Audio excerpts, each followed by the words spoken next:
아멘. 오늘 이렇게 오후 예배 말씀을 나눌 수 있게 돼서 참 감사합니다. 이제 주보 보시면서 오늘 오후 예배 설교 제목이 직분이라는 설교 제목을 보시면서 왜 갑자기 직분인가라고 생각하실 수 있는 분들이 있을 것 같아서 잠깐 그 설교 비하인드 스토리를 잠깐 말씀드리면, 목사님께서 이제 헌신 예배를 자주 저한테 이제 맡기셔가지고 혹시 1월에도 저한테 맡기실 것 같아서 직분자 헌신 예배 때 뭘 하면 좋을까 계속 고민하다가 이제 직분에 대해서 제가 막 계속 공부를 좀 했었어요. 그러다 하다가 저번 주에 이제 목사님께서 이제 하시고, 그럼 제가 또 이번 오후 예배는 뭐 하면 좋을까 하다가 직분에서 제가 공부했던 것들이 되게 제 딴에는 너무 은혜가 된 부분들이 많아서, 그래도 우리 오후 예배 때 그래도 이런 주제 설교 같은 것도 여러분께 이거에 대해서 제가 받은 은혜들을 나누면 참 좋을 것 같다라고 생각이 들어서 한번 이 직분이라는 제목으로 여러분들에게 한번 말씀을 좀 나누려고 준비를 해봤습니다. 이 직분이라는 주제를 가지고 공부하다 보니까 내용이 생각보다 되게 많더라고요. 그리고 되게 고민을 많이 했어요. 우리가 또 우리 교단에서 그 정의하고 있는 직분에 대한 그 정의, 또 이런 헌법적인 부분에서 함께 좀 나눌까 그러다가, 그럼 또 여러분들도 너무 재미없을 것 같고 그럴 것 같아서 좀 역사적인 배경들과 함께 성경적으로 함께 알아보는 시간을 오늘 한번 가져보려고 합니다. 그래서 한번 오늘 시간이 될지 모르겠지만 시간이 되는 데까지 제가 준비한 데 나누고, 만약에 또 시간이 좀 모자라면 다음에 또 기회가 주어지면 또 계속적으로 한번 한 2시간에 걸쳐서 한번 볼 수 있었으면 좋겠습니다. 오늘 우리 본문 말씀 한 번만 좀 다시 한번 읽어봤으면 좋겠는데요. 디모데전서 3장 13절 한번 다 같이 읽어볼까요? 시작! 집사의 직분을 그리스도 예수 안에 있는 믿음의 큰 담력을 얻느니라. 아멘. 이게 저희 개역개정에서 설명해주고 있는 그 성경 본문인데요. 제가 한번 우리말 성경이라는 성경을 가지고 한번 오늘은 해보려고 하는데, 이거 이렇게 번역을 또 해봤어요. 한번 다 같이 또 이것도 한번 읽어볼까요? 시작! 집사의 직분을 잘 수행한 사람들은 자기들을 위해 훌륭한 지위를 얻게 되고 그리스도 예수 안에 있는 믿음 안에서 큰 확신을 얻게 된다. 아멘. 우리말 성경이라는 또 성경 번역본에서 이런 식으로 또 해석을 했습니다. 집사의 직분을 잘 수행한 사람들에게 주어지는 2가지 상이 있게 된다고 합니다. 그 첫 번째 상이 뭐라고 그랬죠? 자기들을 위해 훌륭한 지위를 얻게 되는 것이라고 말을 하고 있습니다.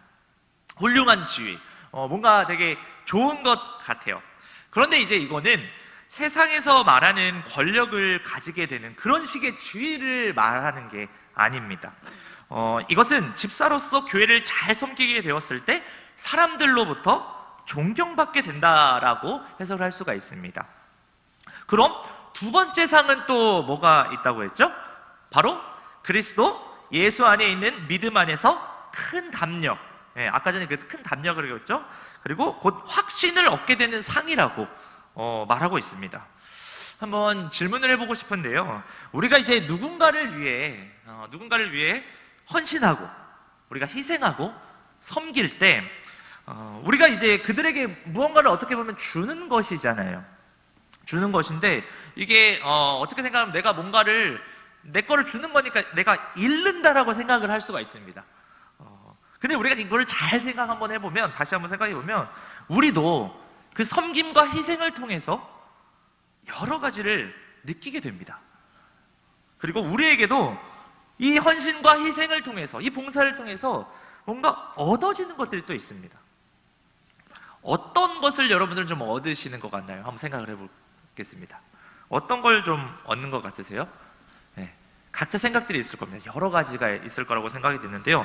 오늘 이거를 좀 기억했으면 좋겠습니다. 여기 계신 분들이 워낙 이제 교회에서 헌신하고 희생하시고 많은 분들을 섬기시는 분들이니까 이거를 꼭 기억했으면 좋겠습니다. 우리 예수 믿는 자들은 내 이웃을 위해 희생하고 섬기고 교회를 위해 헌신할 때 이런 걸 얻게 됩니다. 한번 읽어볼까요? 앞에 시작! 하나님의 일하심을 보게 됩니다. 아멘이십니까? 네. 이건 경험하신 분들은 아십니다. 하나님을 우리가 만날 수 있는 방법 중에 하나가 바로 내 이웃을 정말 내 목숨같이 섬길 때 그 하나님의 일하심과 하나님의 살아계심을 경험하는 경우가 정말 많습니다. 네. 그 섬김의 자리에서 특별히 하나님의 일하심을 보고 복음의 능력이 그 사역 가운데 나타나는 걸 진짜 눈으로 목도할 수 있게 되거든요. 네. 그러면서 어떻게 되냐면 믿음이 커지게 되는 겁니다. 섬김을 통해서 그리스도에 대한 믿음의 확신이 점점 커져가는 것, 그게 바로 오늘 본문에서 말하는 상인 것입니다. 네. 그런데 이게 누구에게 주어지는 상이라고 했죠? 아까 전에 바로 집사의 직분을 잘 수행한 사람들에게 이 상이 주어진다라고 오늘 성경 말씀은 말하고 있는 것입니다. 소망하게는 우리 이곳에 계신 모든 직분자분들은 우리의 직분을 잘 수행하여 이러한 상을 받는 우리 모두가 되길 축복합니다. 아멘. 그렇다면 교회에서 이 직분을 세운 이유가 뭘까요? 직분을 그럼 왜 세웠을까요? 네, 뭐가 이유가 있을 거 아니에요. 그래서 제가 이 직분을 세운 이유에 대해서 그냥 딱 한마디로 설명을 해드리면 이런 것 같습니다. 읽어볼까요? 일입니다. 일. 네. 일입니다. 직분은 일입니다. 네. 교회에서 이 직분을 세운 이유는 어떤 일을 수행하기 위해서 주어지는 자리인 것입니다. 네. 한 거 아니에요. 일하려고 세우는 겁니다. 직분은 우리가 신분이나 계급을 말하는 것이 아니에요. 직분은 교회를 위해서 특정한 이 일을 하도록 공적으로 인정받은 자리를 말하는 것입니다. 여기서 중요한 것은 뭡니까? 공적으로라는 말이시죠. 네. 공적으로, 이게 되게 중요합니다. 우리 그러면 교회는 어떤 직분이 있을까요? 네. 여러분들이 알고 계신 직분 뭐가 있죠? 장로, 권사, 집사, 네. 그리고 목사도 직분입니다. 이런 직분을 어떻게 보면 좀 더 세분화하기도 하지만 일반적으로 우리가 교회에서 볼 수 있는 직분은 이런 직분들이 있습니다. 물론 이제 우리 모두에게 이런 직분이 주어지는 것은 아닌데요. 직분이 있는 분도 있고 아닌 분도 있습니다. 이 각각의 직분은 그 사람에게 맡겨진 일이 무엇인가에 따라서 달라지는 겁니다. 그래서 엄밀하게 말하면 이 일을 현재 하고 있을 때, 그럴 때 직분자라고 할 수 있는 거예요. 이 일을 감당하고 있지 않으면 직분자가 아닌 겁니다. 여기서 주의해야 할 것은 교회의 직분은 우리 기독교의 핵심 교리는 아닙니다. 우리의 핵심 교리는 예수 그리스도의 십자가 공로에 기대어 하나님의 전적인 은혜로 우리가 구원을 받는다는 것이 핵심이고 이보다 더 중요한 교리는 없습니다. 그럼에도 불구하고 성경에는 이 교회의 직분에 대해서도 말씀하고 계시는데요. 그것은 우리가 우리 자신을 보면 한계가 있는 존재잖아요. 한계적인 존재로서 내 자신을 보면 참 한숨만 나오는 게 우리잖아요. 이런 우리를 사용하셔서 거룩한 교회를 이루어가기 위해서는 뭔가 헌신하면서 어떤 정해진 일을 도맡아 하는 일꾼들이 필요하셨던 것 같아요. 다만 이 성경은 그 직분을 세우는 기준이나 방법을 아주 구체적으로 말하고 있지는 않습니다. 그죠? 그 틀만 말을 해주고 있습니다. 우리는 이제 그 큰 틀 안에서 하나님의 의도를 벗어나지 않는 범위 내에서 융통성 있게 이 직분 제도를 운영해 나가야 되는 것이지요. 성경이 말하는 그 직분의 범위를 벗어나서도 안 되지만 그까짓 직분 그런 게 무슨 필요가 있어, 이렇게 무시해서도 안 되는 것이지요. 왜냐하면 이 직분은 그 직분자를 위해서 준 것이 아니에요. 이 주님의 몸된 교회를 위한 것이기 때문에 이 직분에 대해서 함부로 폄하하거나 무시해서는 절대 안 됩니다. 직분자들은 교회 구성원 사이에서 그래도 다른 사람들에게 조금 더 알려져 있는 사람들입니다. 그래서 일반적인 우리 교회에 오시는 분들은 이렇게 생각해요. 저분은 어떤 책임을 맡고 계신 분이지라고 하면서 우리 직분자들을 다른 이들보다는 교회에서는 좀 더 많이 생각하게 됩니다. 그래서 단순하게 이 교회 안에서 봉사활동을 한다거나 또는 각자의 은사를 활용해서 교회를 위해 헌신하는 거, 이거 너무 귀하죠. 하지만 그것들을 한다고 해서 그들을 직분자라고 표현하진 않습니다. 아까 전에도 말했지만 직분은 공적인 인정을 받아서 세워지는 자리이기 때문에 이 공적인 인정이라는 게 매우 중요합니다. 대표적으로 우리 항존직이라고 하죠. 항존직들은 보통 이 안수라는 과정을 거치게 됩니다. 임직식도 우리 하게 되죠. 그리고 그 임직식 하면서 안수도 하면서 이 과정들을 어떻게 하죠? 많은 사람들이 보는 앞에서 공개적으로 합니다. 이때 이 안수라는 게 뭐냐면 우리가 좀 착각하는 부분들이 많은데 잘 알아두셔야 됩니다. 이 안수 받는다고 해가지고 내 존재가 존재론적이게 어떤 신분의 변화를 말하는 게 아니에요. 이게 안수를 통해서 그 사람이 뭔가 다른 그리스도인들에 비해서 뭔가 나는 다른 신비적인 그런 변화가 막 일어나고 좀 더 다른 사람이 되는 그런 과정이 아니에요. 이거는 만약 목사가 집사에게 이 안수를 한다면 그건 집사라는 특별한 임무를 수행할 수 있도록 목사가 주님으로부터 위임을 받아서 그 권한을 부여하는 그런 행위인 것이에요. 좀 더 간단히 말하면 이 안수 과정은 어쩔 수 없이 이 인간인 목사가 중간에 그 하나님의 그 일을 위임받아서 하고는 있는데 이것은 주님께서 일을 맡기시는 거와 같은 것입니다. 그러니까 이 안수를 통해서 신분이나 계급이 변화되는 것이 아니라 그 사람에게 이것이 공개적으로 주어지게 되는 건데요. 이게 뭐냐면 바로 앞에 있는 이겁니다. 한번 다 같이 읽어봤으면 좋겠습니다. 시작. 구별된 소명. 바로 이 구별된 소명이 주어지는 것입니다. 안수를 통해서 직분이 부여되어졌을 때는 그에게 소명이라는 것이 주어지는 것이에요. 그러니까 이 모든 직분자들은 이 소명의식을 가지고 그 직분을 감당해야 하는 것입니다. 소망하기는 우리 교회 직분자들이 이 자신의 직분에 소명의식을 가지고 살아가는 우리가 되기를 소망합니다. 사실 성경에서 지금 명시되어 있는 직분은 사실 장로, 집사 이 두 개밖에 없어요. 성경에는. 이 직분은 하는 일의 차이로 구분되어 있는 것이지 중요한 겁니다. 여러분 이게 상하 개념이 아니에요. 집사보다 장로가 높거나 막 이런 개념이 아닙니다.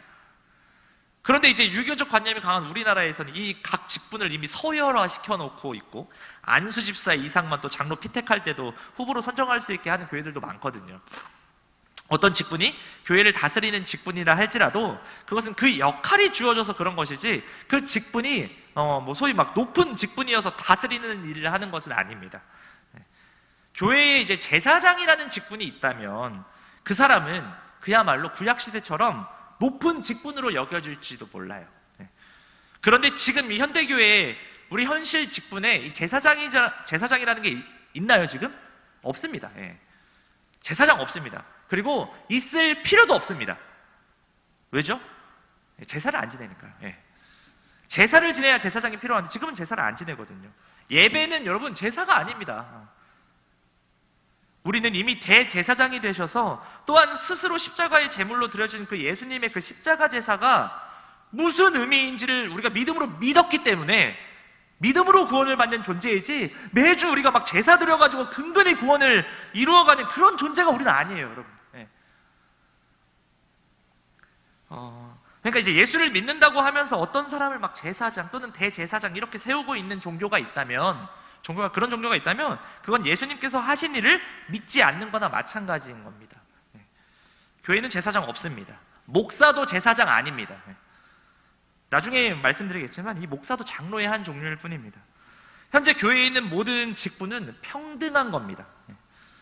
그런데 이제 중요한 게 있어요. 여기서 이제 중요한 겁니다. 모든 직분이 평등하다고 해서 다스리는 일을 하는 그 직분, 다스리는 일을 하는 직분, 장로와 목사입니다. 그 직분이 다스리는 그 일을 할 때 그 다스림을 받는 사람들이 아니 우리는 평등한데 왜 당신이 나한테 이래라 저래라 합니까? 이래서는 안 되는 거죠. 왜냐하면 그것은 교회의 질서를 위해서 그 직분을 우리 예수님이 만드신 거거든요. 다스리는 일을 어떤 분이 해야 된다. 우리 장로님들이 지금 그 일을 하는 건데, 한다면 그것은 다스리는 일이 주어졌기 때문에 우리 장로님들이 감당하는 거예요, 그거를. 그 사람들이 우리의 상전이어서 그러시는 게 아닙니다. 상하 개념이 아니라는 겁니다.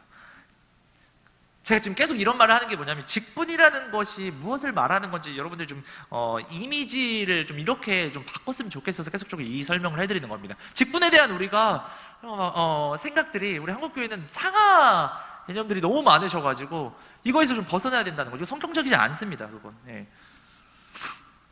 좀 더 이제 구체적으로 한번 보면은, 현재 교회의 직분으로서 성경에 명시된 직분은 아까 2개밖에 없다고 했잖아요. 바로 이제 장로랑 집사입니다. 장로랑 집사밖에 없는데, 사실은 하나가 더 있었어요. 하나가 더 있었는데 뭐냐면, 초대교회에만 있다가 지금 없어진 직분, 뭐죠? 사도입니다. 사도라는 직분인데요, 이 사도에게는 특별한 권위가 있었습니다. 무엇보다도 어떤 권위가 있었냐? 바로 하나님의 말씀을 쓰고 전파할 수 있는 그런 권한이 있었어요, 사도에게. 그들은 성경을 쓸 수가 있었어요. 엄청난 권한이죠. 그런데 이제 현재 우리가 살고 있는 이 시대에는 이 직분이 없습니다. 지금 성경이 다 이루어졌잖아요. 그래서 현대 교회에서, 지금 우리가 살고 있는 이 시대에서 만약에 어떤 사람들이 나는 사도다, 내가 사도다, 그런 사람이 있다면 조심하셔야 됩니다. 그걸 신사도 운동이라고 해요. 되게 조심하셔야 됩니다. 사도는 여러분 현재 없습니다. 사도라고 부르면 안 됩니다. 성경에서 말하는 사도라는 것은 보내심을 받은 자, 이렇게 표현을 하는데요, 이런 의미인데요, 사도가 되기 위해서는 반드시 2가지 요건을 갖춰야 돼요. 이 시대에 왜 사도가 될 수가 없는지 2가지를 알려드릴게요. 성경에서 사도를 이렇게 말을 하거든요. 2가지 요건. 하나가 뭐냐면, 예수님의 부활을 직접 목격해야 돼요. 예수님의 부활을 직접 목격한 사람. 우리는 못 봤잖아요. 여기 지금 본 사람이 있을까요? 우리는 결코 사도가 될 수 없습니다. 직접 봐야 돼요, 자기 눈으로. 그리고 2번째로 뭐냐? 예수님에 의해서 특별히 또 부르심을 받은 자라고 지금 표현이 되어 있는데요, 예수님의 특별한 콜링, 뭐냐면 예수님의 12제자처럼 예수님 직접 이렇게 부르시는 사람들 있잖아요. 그 사람들, 이 사람들이 다 들어갈 수 있고, 다음에 담에색으로 예수 믿는 사람들 잡으러 가다가 환상 중에 예수님 만난 바울 있죠. 이 바울이 사도로 인정될 수가 있는 것이죠. 또 그리고 가룟 유다 대신에 12제자에 나중에 들어가게 된 마띠아, 그리고 이제 바울과 동행했던 바나바 정도 사람들이 사도라고 불릴 수 있을 것입니다. 그러나 이 사도라는 명칭은 그 이상으로 더 확대해서 해석하면 안 되고, 확실히 지금 이 시대의 교회는 사도라는 건 있을 수가 없습니다. 성경에 명시되어 있으면서 현대 교회에도 있는 직분으로서는 우선 장로가 있습니다. 장로에 대해서 한번 알아볼 텐데요, 장로는 일단 한자로 보면요, 장자는 길장자를 씁니다.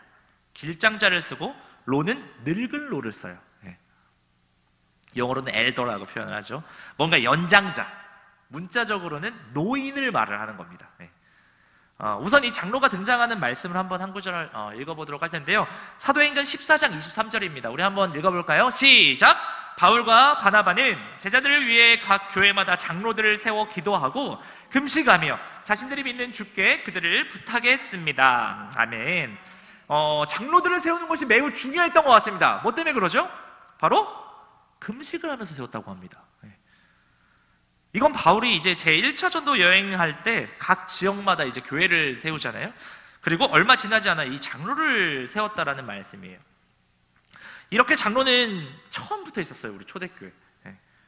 교회 초기부터 있었던 직분입니다. 그런데 이 사도행전 14장 23절에서 우리가 또 눈여겨봐야 할 게 있습니다. 뭐냐면 장로를 장로라고 말하지 않고 뭐라고 표현하고 있죠? 장로들이라고 표현을 하고 있습니다. 단수를 쓰지 않았어요. 복수를 쓰고 있습니다. 신약 성경을 읽어보면 장로라는 표현보다는 장로들이라는 복수의 표현이 거의 대부분입니다. 다 이렇게 복수로 쓰더라고요. 그러니까 이 한 교회에 여러 장로들이 있었다라는 겁니다. 항상 이 장로를 세울 때 여러 장로를 세워요. 말씀 하나 더 보면요, 사도행전 20장 17절입니다. 한번 읽어볼까요? 시작! 불러오겠습니다. 아멘. 이 말씀은 이제 바울이 에베소 장로들에게 설교를 하려고 밀레도로 부르는 장면인데요, 여기서도 장로들이라고 표현하며 장로를 복수로 표현을 하게 됩니다. 그럼 디도서 1장 5절인데요 디도서 1장 5절 한번 또 볼까요? 또 읽어봅시다. 시작! 내가 그대를 크레타에 남겨둔 까닭은 그대가 남은 일을 바로 잡고 내가 그대에게 지시한 대로 각 성의 장로들을 세우게 하려 함이었다. 아멘. 이곳에서 이제 바울은 디도에게 이 크레타 섬에 있는 교회를 어떻게 이끌지에 대해서 지시하고 있는 모습이 또 이 모습입니다. 여기서도 말하죠. 각 성의 장로들을 세우게 하려 함이었다. 예. 당시 이제 교회가 각 성마다 세워졌던 것들을 생각해 보면 이건 결국에 이제 지역마다 세워진 교회들에게 모두 장로들을 세우라고 지시하는 겁니다. 예. 이렇게 초대교회는 각 교회마다 최소한 2명 이상의 장로들을 세웠어요. 신약 성경에서는 이 장로라는 단어를 또 다른 단어로 부르는 경우도 있는데요, 또 한번 보겠습니다. 에베소서 4장 11절입니다. 어떻게 부르는지 한번 보겠습니다. 읽어볼까요? 시작! 그가 어떤 사람은 사도로, 어떤 사람은 예언자로, 어떤 사람은 복음 전도자로, 어떤 사람은 목사로, 어떤 사람은 교사로 삼으셨으니. 아멘. 이 말씀에서 목사라는 표현이 이제 나오게 됩니다. 네. 목사가 장로의 하나입니다. 목사가 곧 장로는 아니에요. 장로 중에 한 명이 목사예요. 목사는 사실 이제 헬라어 원문에 보면 이 에베소서 4장 11절에서 목사와 그 다음에 뭐가 있죠? 교사가 있습니다. 이 목사와 교사를 한 덩어리로 봅니다. 다른 직분들과는 이게 구분되게 문장 구성이 따로 묶여져 있어요. 이 목사랑 교사는. 그리고 이제 디모데전서에 나오는 그 장로의 자격에 가르치기를 잘하는 사람이 장로가 되어야 한다라는 말이 있습니다. 그리고 이제 바울이 에베소 장로들에게 하는 설교를 종합해 보면 목사는 이 장로들 중에서 가르치는 장로라는 거예요. 성경적인 표현대로 하면 지금 현대의 목사는 가르치는 장로, 그러면서 목사의 직분을 수행하고 있는 것입니다. 가르치는 장로를 목사라고 하는 것입니다. 그래서 우리 교단에서도 정확한 목사의 직분의 명이 뭐냐면 목사 장로예요. 목사 장로라고 표현합니다. 그런데 우리는 그냥 목사님이라고 말을 하는 거죠. 어쨌든 이제 베드로전서 5장 1절에서 베드로는 자신을 이렇게 표현합니다. 5장 1절 한번 또 다 같이 읽어볼까요? 자, 시작! 함께 장로가 된 사람이요 그리스도의 고난의 증인이며 또한 나타날 영광에 동참할 사람인 나는 여러분 가운데 장로로 있는 사람들에게 권면합니다. 아멘. 이렇게 소개를 하면서 다른 장로들에게 권면을 하고 있는데, 아마도 이제 그 말씀에서는 베드로가 이 현대교회의 목사와 같은 입장에서 권면을 하고 있는 것입니다. 그리고 이제 장로를 부르는 또 다른 호칭이 또 있어요. 사도행전 20장 28절과 디도서 1장 등에서도 볼 수 있는데요, 그 중에서 이제 디도서의 1장 6절에서 7절 말씀을 한번 보면 장로들의 이제 자격 요건을 말하는 부분인데요, 한번 장로들의 자격 요건 한번 읽어보도록 하겠습니다. 시작! 장로는 흠없고 한 아내의 남편이며 방탕하다는 비난을 받거나 불순종하는 일이 없는 믿음의 자녀를 둔 사람이라야 한다. 감독은 하나님의 청지기로서 흠없고, 넘겨주세요. 하지 않으며 쉽게 화를 내지 않으며 술을 즐기지 않으며 난폭하지 않으며 부당한 이득을 탐하지 않으며. 아멘. 6절과 이제 7절은 같은 직분을 말하고 있는 거예요. 6절에서는 장로라고 했다가 7절에서는 또 감독이라고 부르고 있잖아요. 이 감독이라는 표현은 장로라는 단어와 호환해서 쓸 수 있는 정도로 거의 일치하는 단어라고 볼 수 있습니다. 우리 장로교회에서는 감독이라는 용어를 쓰지 않잖아요. 우리는 이 단어를 같다라고 보기 때문입니다. 그런데 이제 감리교는 이 감독이라는 표현을 지금 쓰고 있습니다. 교회의 직제 중에서 가장 큰 책임을 가진 사람을 감독이라고 부르고 있어요. 보통 이 감독은 목사가 맞습니다. 아무튼 성경적인 장로의 명칭은 감독과 같은 단어고, 장로 안에는 특별히 가르치는 장로가 있는데 그 사람을 목사라고 한다. 그렇게 보시면 됩니다. 그렇다면 이 장로는 무슨 일을 하는 직분인가 한번 또 알아봤으면 좋겠는데요, 말씀 한번 보겠습니다. 디모데전서 3장 4절에서 5절을 한번 봤으면 좋겠습니다. 3장 4절 5절 한번 읽어볼까요? 시작! 자기 집안을 잘 다스리며 자녀들을 모든 단정함 가운데 복종하게 하는 사람이어야 한다. 사람이 자기 집안을 다스릴 줄 알지 못하면 어떻게 하나님의 교회를 돌볼 수 있겠는가? 네. 이 말씀은 이제 장로들이 자기 집안도 다스리지 못하면 어떻게 교회를 돌볼 수 있겠느냐? 교회도 집이거든요. 네. 하나님의 집, 가정이라는 집도 돌보지 못하는데 어떻게 하나님의 집을 돌볼 수 있겠느냐? 이런 말씀인 것이죠. 네. 이 말은 장로라는 이 직분이 기본적으로 다스리고 또 뭐가 있냐? 돌보는 일을 한다라는 것입니다. 네. 돌보는 일. 그게 바로 장로들의 역할이라는 겁니다. 잘 돌보기 위해서는 어떻게 해야 될까요? 바로 잘 알아야 되겠죠. 사람들을 잘 알아야 됩니다. 우리 성도들에 대해서 잘 알아야 됩니다. 이 교회의 개인마다의 사정들을 잘 알아야 다스릴 수 있고 잘 돌볼 수 있는 것이죠.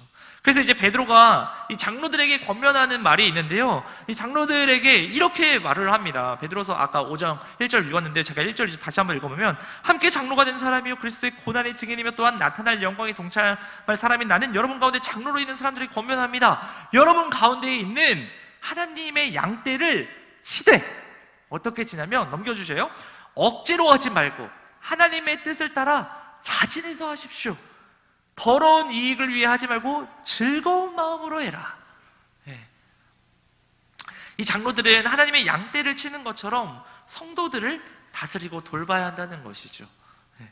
목자의 마음으로 양떼를 치는 것처럼 그렇게 성도들을 다스리고 또 돌봐야 한다는 것. 네. 너무나도 기본적인 건데 다시 한번 또 새기는 것이죠. 그러니까 한번 좀 정리를 해보면, 장로라는 이 직분은 어떻게 하냐? 성도들을 강압적이거나 무례하지 않게 해야 합니다.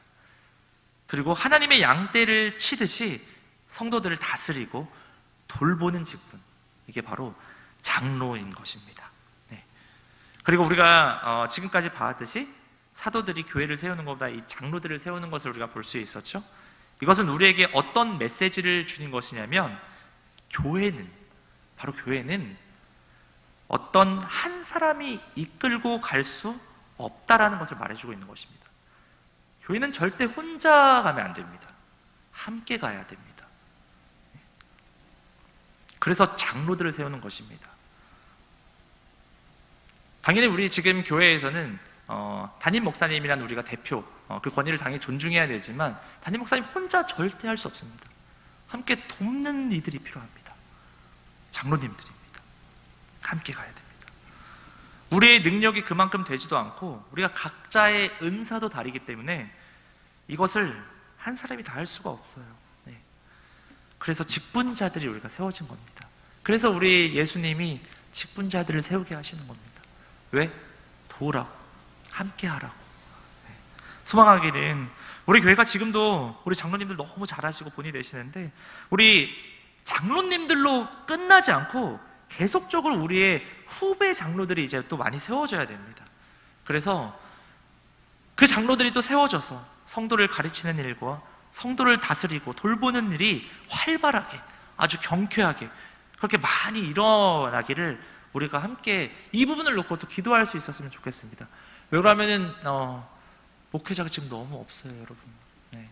이제 우리 목사님 때 또 우리 윗세대가 지금 너무 많이 집중되어져 있는 한국교회, 제가 그때 봤던 경우 한 60~70%가 지금 담임 목사님들 나이대가 이제 50대 중후반들이 거의 60~70% 다 포진되어져 있습니다. 그렇기 때문에 앞으로 이제 15년 뒤면은 목회자가 없습니다. 여러분 뉴스를 보셨는지 모르겠지만 저희 총신대 신학대학원이 이번 년에 사상 최초로 118년 만에 미달됐습니다. 네. 이제 목회 안 하려고 합니다. 목사 안 되려고 합니다. 목회자로 살아가려고 하지 않습니다. 다음 세대를 이제는 교회에서 키워야 합니다. 교회에서 나와줘야 됩니다. 여러분들 기도 많이 해주시기 바랍니다.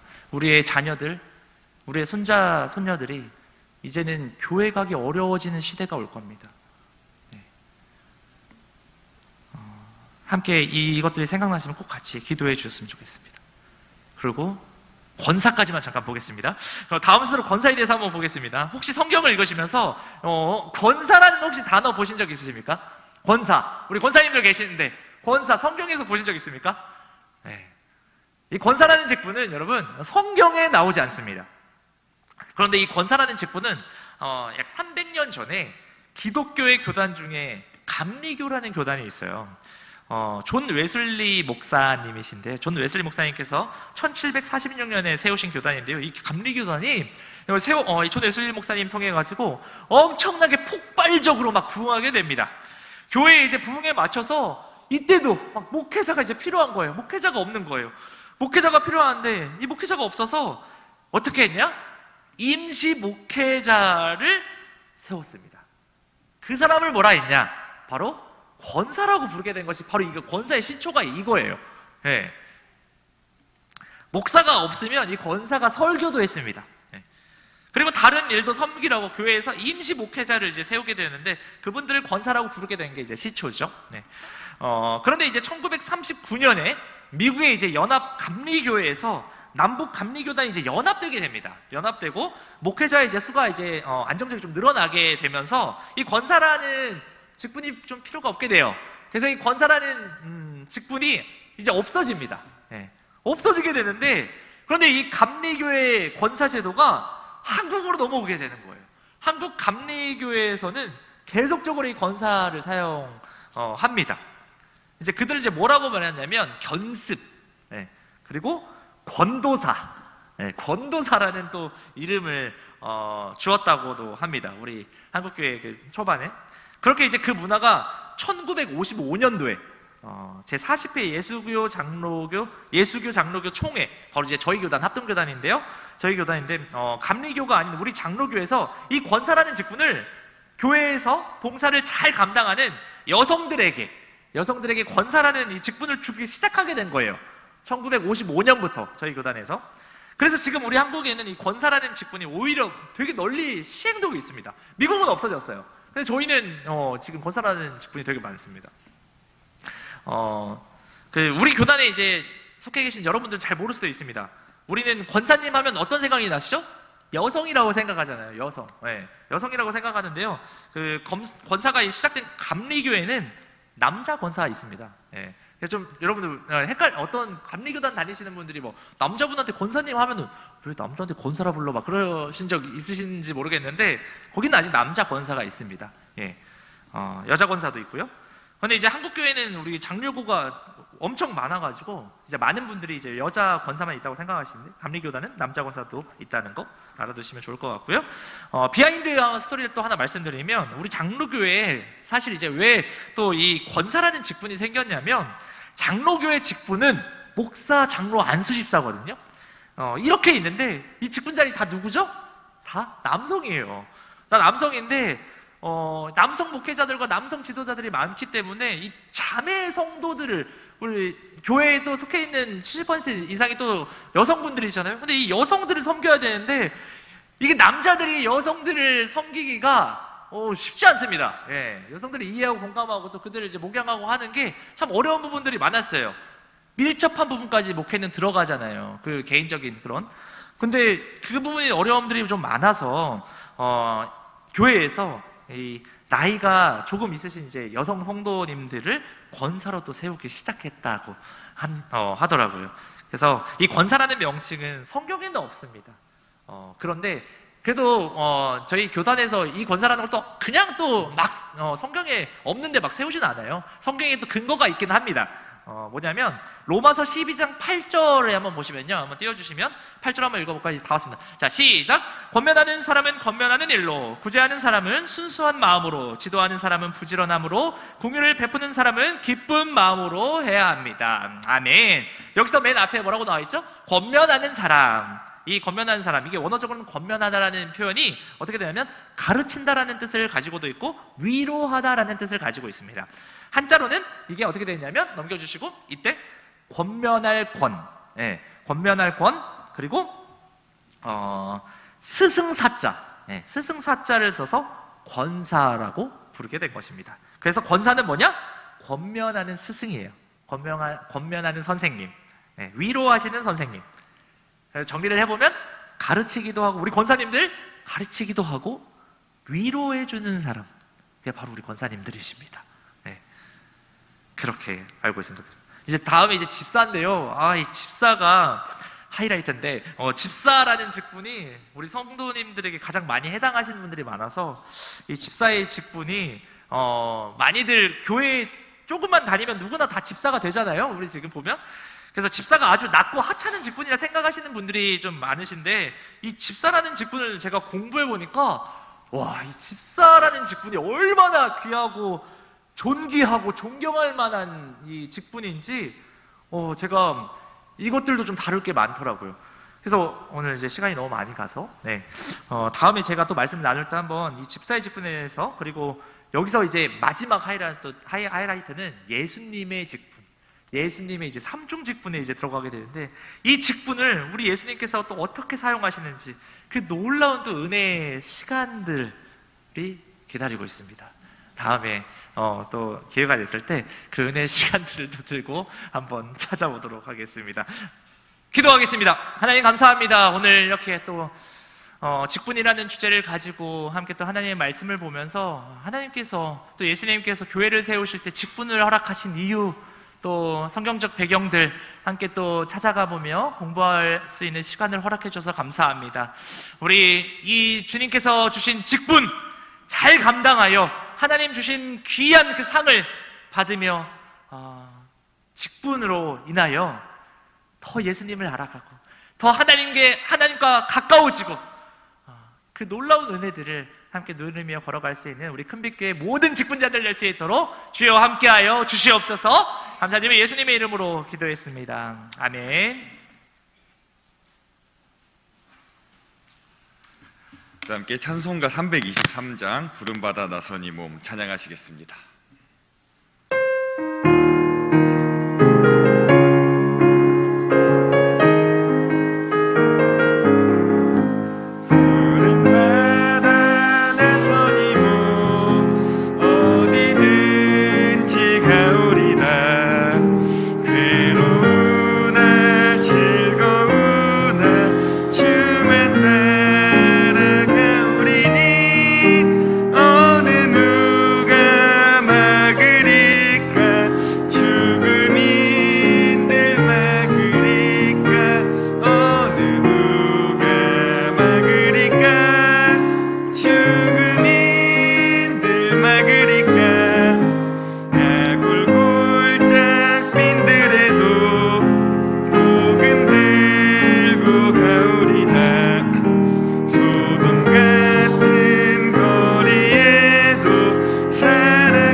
하늘에 계신 우리 아버지여, 거룩히 여김을 받으시오며 나라가 임하시오며 뜻이 하늘에서 이루어진 것 같이 땅에서도 이루어지이다.